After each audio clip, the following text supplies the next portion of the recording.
Okay, can I hear Pattaya City? เงียบหนักเลยยังไม่ขึ้น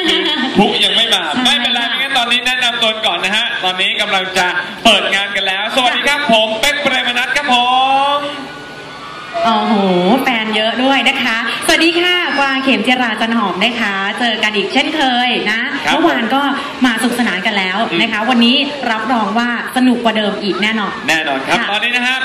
ขอต้อนรับแขกผู้มีเกียรติทุกท่านนะครับเข้าสู่งานไทยประกันชีวิต Present International Firework Festival พัทยา 2013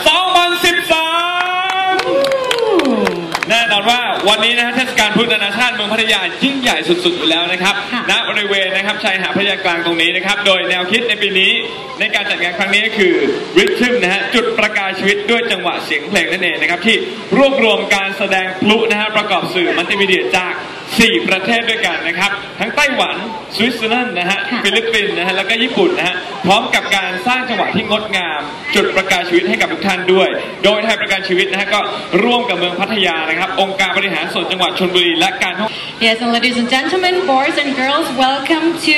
tonight for the great night at Thai Life Insurance presents International Fireworks Festival Pattaya 2013 right here at Central Pattaya Beach, held under the concept of Sparkle Life with Rhythm. And all the sparkling fireworks displays with splendid multimedia techniques from 4 countries such as Taiwan, Switzerland, and the Philippines, and also Japan, and are ready to lighten up your life. Brought to you by Thai Life Insurance with Pattaya City, Chonburi Provincial Administrative Organization, and Tourism Authority of Thailand. ใช่ครับแล้วก็สำหรับงานท่านที่เป็นสตาร์ซุปเปอร์สตาร์เนี่ยมาร้องเพลงกันด้วยนะฮะวันนี้ก็มีคอนเสิร์ตจุดประกายชีวิตของหลายๆคนนะฮะอย่างคุณคิงพิเชษนะฮะนี่แฟนพี่คิงแฟนเยอะเลยร้องสุดๆวันนี้จะมาโชว์แผ่เสียงอันทรงพลังกันนะฮะแล้วก็คุณเก่งทัชยะครับผมนี่โอ้โหเห็นไหมอันนี้เห็นมาร้องแต่บ่าย 3ฝั่งนี้ใครต้องหลายคนต้องติดตามตั้งแต่เวที The Voice เสียงทรงพลังมากผมยังติดอยู่ในความทรงจำผมเลยและแน่นอน2 ดูโอที่งดงามทั้งหน้าตาและ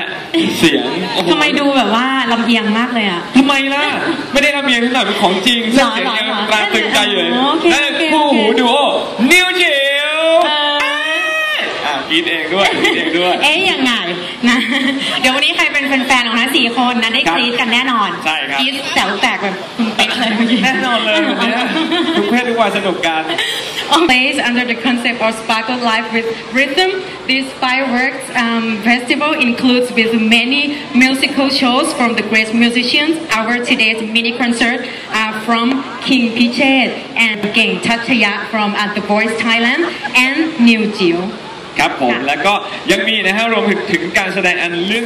for this evening and also the fabulous shows from Colosseum Pattaya and a lot more for you to enjoy this evening together.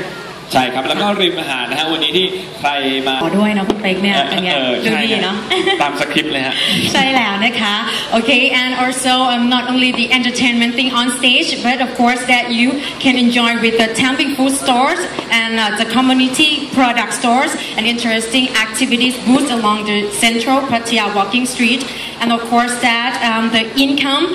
of the festival will be donated to One Gives Many Get with Thai Life Insurance Project providing medical instruments for blood donation mobile units of Thai Red Cross ใช่ครับ